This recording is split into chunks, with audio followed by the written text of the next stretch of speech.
Hello, my lovely subscribers and fantastic viewers. I welcome you all to our channel, English Language a Treasure. How are you all? Hope you all are doing great.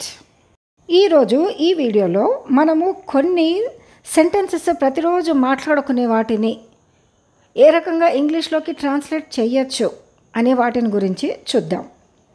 మామూలుగా మనం మాట్లాడుతూ ఉంటాం కదా, నువ్వు ఎందుకు నెమ్మదిగా ఉంటావు అంటే ఏంటి? ఎప్పుడైనా వాళ్ళు మాట్లాడకుండా క్వైట్గా ఉంటే అడుగుతుంటాం కదా, నువ్వు ఎందుకు నెమ్మదిగా ఉంటావు? లేకపోతే ఎవరైనా సైలెంట్గా ఉంటే నువ్వెందుకు సైలెంట్గా ఉన్నావు? లేకపోతే కొంతమంది ఇట్లా సీరియస్గా కూర్చుంటే నువ్వెందుకు ముభావంగా ఉన్నావు? అతడు చాలా మొండిగా ఉంటాడు, ఆ అమ్మాయి చాలా చురుకుగా ఉంటుంది అనే సెంటెన్స్ మనం మాట్లాడుతూ ఉంటాం కదా. ఇది రెగ్యులర్గా మన వాడుక భాషలో మాట్లాడుతూనే ఉంటాం. అయితే వీటన్నిటిలో ఈ సెంటెన్సెస్లో ఒకటి గమనిస్తే, నెమ్మదిగా ఉంటావు, చురుకుగా ఉంటావు, మొండిగా ఉంటాడు, ముభావంగా ఉంటుంది, ఉండటం అనే పదము ప్రతిసారి వస్తుంటుంది. మనం మామూలుగా ఏదైనా భాష మన తెలుగులో మాట్లాడుకునేటప్పుడు ఎవరైనా ఎక్కడికైనా వెళ్తూ ఉంటే, నేను ఉంటే అన్నా చూడండి, ఉండటం అనే మాటని ఆల్మోస్ట్ ప్రతి సెంటెన్స్లో ప్రతి వాక్యంలో ఉపయోగించడం అనేది జరుగుతుంది. ఎందుకంటే అది ఎగ్జిస్టెన్స్ ఆఫ్ ఆ సంగతి దేని గురించి మాట్లాడుతున్నామో అది ఉంది అక్కడ, అది జరుగుతుంది అక్కడ. కాబట్టి ఈ ఉండటం అనే పదాన్ని ఆల్మోస్ట్ ప్రతి ఎక్స్ప్రెషన్లో మనం చెప్తూనే ఉంటాం. ఫర్ ఎగ్జాంపుల్, ఎవరైనా ఎక్కడికైనా వెళ్తుంటే, ఎక్కడికి వెళ్తూ ఉన్నావు, మళ్ళీ చూడండి, ఉన్నావు, ఉండటం అంటే ఎక్కడికి వెళ్ళటం అనేది జరుగుతుంది అన్నమాట అర్థం. ఎక్కడికి వెళ్తూ ఉన్నావు, ఏమి తింటూ ఉన్నావు అంటే ఉండటం అనేటేంటి? అది కనిపిస్తుంది, అక్కడ ఉంది, ఆ పని జరుగుతుంది, అది మనకు కనపడుతుంది అని అర్థం. అంటే దాని ఉనికి అనేది ఉంది అని అర్థం, రైట్? సో ఈ ఉండటం అనే మాట మనము ప్రతిసారి చాలా సెంటెన్సెస్లో ఎవ్రీడే కమ్యూనికేషన్లో తెలుగులో అయితే మనం వాడుతూనే ఉంటాం. నేను కూడా ఇప్పుడు ఉంటాము అని చెప్తున్నా కదా, అంటే ఏంటి? ఎగ్జిస్టెన్స్లో ఉంటుంది అని అర్థం. అయితే దీనికి ఇంగ్లీష్ పదం ఏంటి? టు బీ అంటే బీ అంటే ఉండటం. ఎట్లా అయితే మనం ఇంగ్లీష్లో తెలుగులో ఉండటం అంటామో దాన్నే ఇంగ్లీష్లో బీని ఉపయోగించటం జరుగుతుంది. ఇది ప్రజెంట్ పార్టిసిపుల్. టు బీ అనేది ఇంగ్లీష్లో ప్రజెంట్ పార్టిసిపుల్ అని చెప్పటం జరుగుతుంది. అయితే ఈ లెసన్లో మనము బీయింగ్ గురించి నేర్చుకుందాం. ఎందుకంటే ప్రీవియస్ లెసన్లో నేను బీయింగ్ గురించి చెప్పా, కానీ దాంట్లో ఒకటే యూసేజ్, అదేంటి? బీయింగ్తో సెంటెన్స్ ఎట్లా స్టార్ట్ అవుతుంది అనేది మాత్రమే నేర్చుకున్నాం. అయితే ఆ ఒక్క యూసేజే కాకుండా ఇంకా కొన్ని యూసేజెస్ బీయింగ్తో ఉంటాయి. అంటే బీయింగ్ మధ్యలో రావచ్చు, సెంటెన్స్ చివరిలో రావచ్చు, సెకండ్ ప్లేస్లో రావచ్చు. కొన్ని డిఫరెంట్ సందర్భాలలో, అంటే ప్రత్యేకమైన సందర్భాలలో ఈ బీయింగ్ అని ఉపయోగించి సెంటెన్సెస్ ఫామ్ చేయడం అనేది జరుగుతుంది. బీయింగ్ అనేది బీకి ఉండటం అనే దానికి ఐఎన్జీ ఫామ్ యాడ్ చేసినందుకు ఇది ఏమవుతుంది అంటే ప్రజెంట్ కానీ పాస్ట్ కంటిన్యూస్ ఆఫ్ బీ అనమాట. Be form the continuation form. అంటే ఏంటి? ఏదైనా ఒక యాక్షన్ గురించి చెప్పినప్పుడు అది జరుగుతూ ఉంటుంది అని అర్థం వచ్చినప్పుడు బీయింగ్ అనే పదాన్ని ఉపయోగించడం జరుగుతుంది. ఓకే, అయితే వీటిని ఎగ్జాంపుల్స్లో చూసినప్పుడు మీకు క్లియర్గా అర్థమవుతుంది. Alright, okay, let's see some examples. Alright, ఈ బీయింగ్ అనే పదాన్ని 4 రకాలుగా 4 సందర్భాలలో ఎట్లా ఉపయోగిస్తాము అనేది ఈ వీడియోలో చూద్దాము. ఫస్ట్ ఏంటంటే వర్బ్, అంటే యాక్షన్ వర్డ్గా, మెయిన్ వర్బ్గా, మెయిన్ యాక్షన్గా ఎట్లా ఉపయోగిస్తాము అనేది ఒకటి. సెకండ్ వన్ ఏంటి? జెరండ్ అంటే ఇది నౌన్ ఫామ్ తీసుకుంటుంది అనమాట. సో జెరండ్ లాగా ఎట్లా ఉపయోగిస్తాము అనేది. థర్డ్ ఏంటి? నౌన్, యాజ్ ఇట్ ఈజ్గా నౌన్ అంటే పేర్లలాగా ఏ రకంగా, నౌన్గా ఏ రకంగా బీయింగ్ ఉపయోగిస్తాము అనేది. ఇంకా నెక్స్ట్ ఏంటి? పార్టిసిపుల్స్లో ఏ రకంగా ఉపయోగిస్తాము అనేది. ఇంకొకటి ప్యాసివ్ వాయిస్లో, ప్యాసివ్ ఫామ్లో ఏ రకంగా ఈ సెంటెన్సెస్ ఉపయోగించడం జరుగుతుంది అనేది చూద్దాం. Alright, the first one is being as a verb, అంటే యాక్షన్లో ఏ రకంగా దీన్ని ఉపయోగిస్తాము అనేది. ఓకే, అంటే దీన్ని ప్రజెంట్ కంటిన్యూస్ అంటే am being, is being, are being. Being అంటేనే కంటిన్యూస్ అని మనం గుర్తుపెట్టుకోవాలి, రైట్. సెకండ్ ఏంటి, పాస్ట్ కంటిన్యూస్.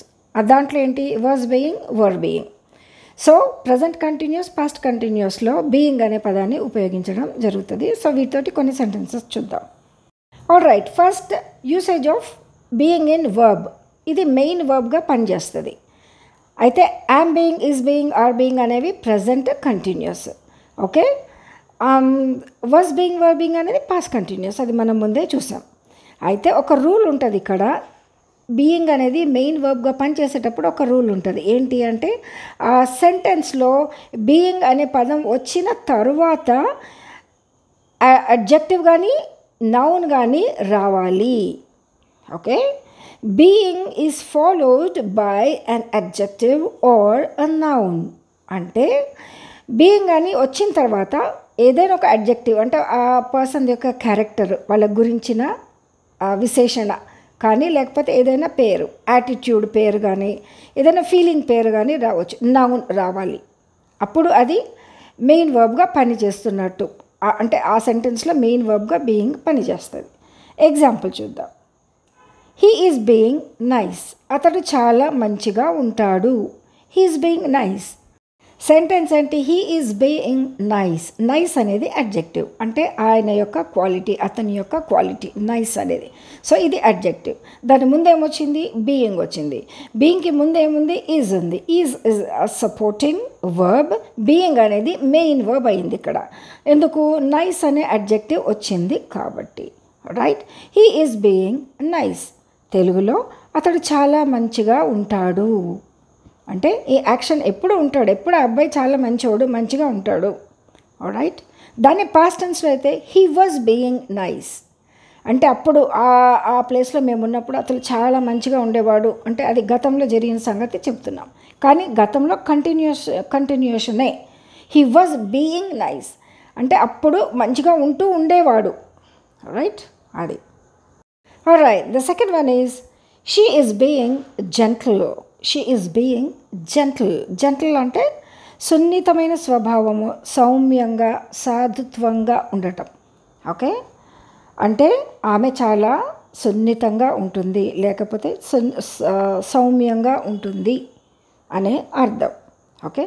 దాన్ని పాస్ట్ టెన్స్లో అయితే she was being gentle. She was being gentle అంటే ఇప్పుడు లేదా అని అర్థం కాదు, ఇప్పుడు ఇక్కడ లేదు కాబట్టి లేదు, ఆమె ఇంకేదో వేరే ప్లేస్లో ఉంది, అక్కడుంది, అక్కడ కూడా జెంటిల్గానే ఉంటుంది. అప్పుడు మేమందరం అక్కడ ఉన్నప్పుడు తను చాలా సున్నితంగా ఉంటూ ఉండేది, right. She was being gentle, right. Right. Third one is are you being serious. నీవు సీరియస్గా ఉన్నావా. ఇదేంటి క్వశ్చన్ మనం అడుగుతున్నాం. ఆర్ యూ బీయింగ్ సీరియస్, నువ్వు సీరియస్గా ఉన్నావా. కొన్నిసార్లు ఏదైనా సిచ్యువేషన్లో ఏదైనా జరిగినప్పుడు వాళ్ళ ఫేస్లో తెలియదు కానీ వాళ్ళు ముభావంగా ఉండటం చూసి ఏంటి నువ్వు సీరియస్ అయిపోయావా, సీరియస్గా ఉన్నావా అని అడగటం జరుగుతుంటుంది కదా ఆ ఎక్స్ప్రెషన్. అయితే ఇక్కడేంటి, బీయింగ్ సీరియస్, బీయింగ్ అనేది మెయిన్ వర్బ్, ఆర్ అనేది హెల్పింగ్ వర్బ్. కానీ అది ఆర్ అనేది ఫస్ట్లో వచ్చింది కాబట్టి అది క్వశ్చన్ అయింది. Are you are being serious అంటే నువ్వు సీరియస్గా ఉన్నావు అని స్టేట్మెంట్. కానీ ఆర్ యూ బీయింగ్ సీరియస్ అన్నప్పుడు అది క్వశ్చన్గా మారుతుంది, right. So are you being serious అది ప్రజెంట్ టెన్స్లో. పాస్ట్ టెన్స్లో అయితే వర్ యూ బీయింగ్ సీరియస్, నీవు సీరియస్గా ఉన్నావా అప్పుడు అని అర్థం. వర్ యూ బీయింగ్ సీరియస్, అప్పుడు వాళ్ళు అట్లా అన్నప్పుడు నీ కోపం వచ్చి నువ్వు సీరియస్గా ఉన్నావా అనేది ఎక్స్ప్రెషన్. ఓకే. సో ఈ రకంగా బీయింగ్ని ఉపయోగించడం జరుగుతుంది, right. Right. The next one is you are being rude అంటే నీవు కఠినంగా ఉంటావు. చాలామంది ఈ రకంగా బిహేవ్ చేస్తూ ఉంటారు, కొంతమందిని చూస్తుంటాం మనం అట్లా కఠినంగా ఉంటారు. ఓకే. యు అనేది ఏంటి, ప్రొనౌన్. ఆర్ అనేది హెల్పింగ్ వర్బ్. బీయింగ్ అనేది మెయిన్ వర్బ్. రూడ్ అనేది adjective, right. So you are being rude. Are అనేది ప్రెజెంట్ టెన్స్ ఇక్కడ. సో ఇదే సెంటెన్స్ పాస్ట్ టెన్స్లో అయితే you were being rude. You were being rude అంటే ఆ సమయంలో నీకు కోపం వచ్చి చాలా కఠినంగా ఉండేవాడివి, లేకపోతే ప్రవర్తించేవాడివి, రైట్. నీవు కఠినంగా ప్రవర్తించేవాడివి అప్పట్లో. ఇప్పుడు ఇక్కడ లేడు కాబట్టి చేయట్లేదు, అప్పట్లో అట్లా చేశాడు, right. You were being rude, right.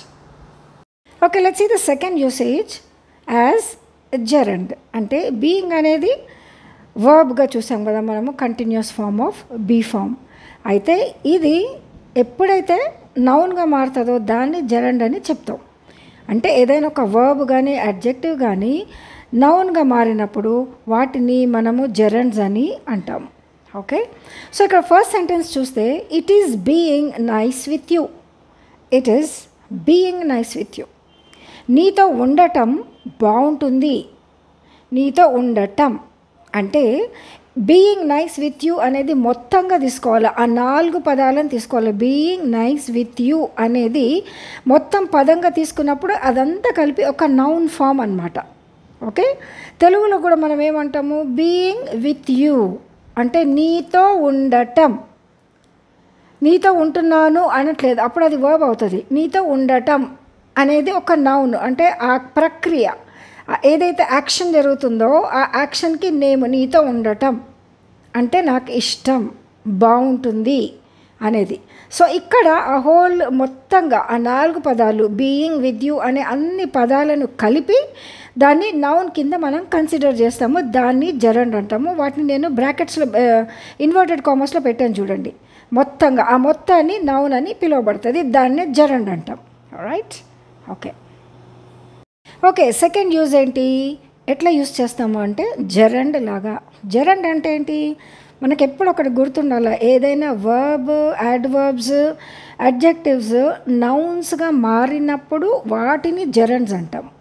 Okay, right. Gerund అనేది అడ్వర్బ్స్, అడ్జెక్టివ్స్, వర్బ్స్ మారినప్పుడే. రెగ్యులర్ నౌన్స్ని జెరండ్ అనకూడదు. ఏవైతే వీటి రూపం మారుతుందో, వర్బ్ యొక్క రూపం కానీ అడ్వర్బ్ యొక్క స్టేట్ కానీ మారినప్పుడు దాన్ని జెరండ్ అంటాం. అది ఎప్పుడు మారుతుంది అంటే కొన్ని సెంటెన్సెస్లో. ఇప్పుడు ఇక్కడ చూద్దాం మనం, అది తెలుస్తుంది. It is being nice with you. First example, it is being nice with you. It is being nice with you. నీతో ఉండటం బాగుంటుంది అంటే ఏంటి, నీతో ఉండటం అనే ఆ 4 పదాలు కలిపి ఒక నౌన్గా ఉపయోగించబడింది ఇక్కడ, దాన్నే జెరండ్ అంటాం. Okay, it is being nice with you. ఇది ప్రజెంట్ టెన్స్. పాస్ట్ టెన్స్ అయితే it was being nice with you. Just సింపుల్గా ఈజ్ కట్ ఆఫ్ చేసి వాస్ పెడితే చాలు, ఇంకా వేరేదేమీ మారదు. Right, okay. Second one is being friendly doesn't cause anything. Being friendly doesn't cause anything అంటే ఏంటి, స్నేహంగా ఉండటం ఏ హాని కలిగించదు. Okay, being friendly doesn't cause anything అంటే స్నేహంగా ఉండటం అనేది మనకేమి హాని చేయదు. ఇక్కడ బీయింగ్ ఫ్రెండ్లీ స్నేహంగా ఉండటం అనేదంతా ఒక నౌన్. ఇక్కడ అడ్వర్బ్ ఉంది, వర్బ్ ఉంది. ఈ రెండింటిని కలిపి వాడినప్పుడు ఇది నౌన్గా మారింది, దాన్నే జెరండ్ అని అంటాము. సో డజంట్ కాజ్ ఎనీథింగ్, దీని తర్వాత రెగ్యులర్ స్టేట్మెంట్ ఫాలో అవుతుంది. Okay, right. బీయింగ్ యొక్క 2 యూసేజెస్ చూసాం కదా ఈ వీడియోలో. అదేంటి, మెయిన్ వర్బ్గా జెరండ్గా ఉపయోగించడం చూసాం. మిగిలిన యూసేజెస్ పార్టిసిపుల్స్గా, నౌన్గా, ప్యాసివ్ వాయిస్లో ఏ రకంగా ఉపయోగిస్తారు అనేది నెక్స్ట్ వీడియోలో డిస్కస్ చేసుకుందాం. Right, I hope you have understood the concept. If you really did so, kindly like, share and most importantly subscribe. Thanks for watching. Take care. Bye bye. I'll see you in my next video.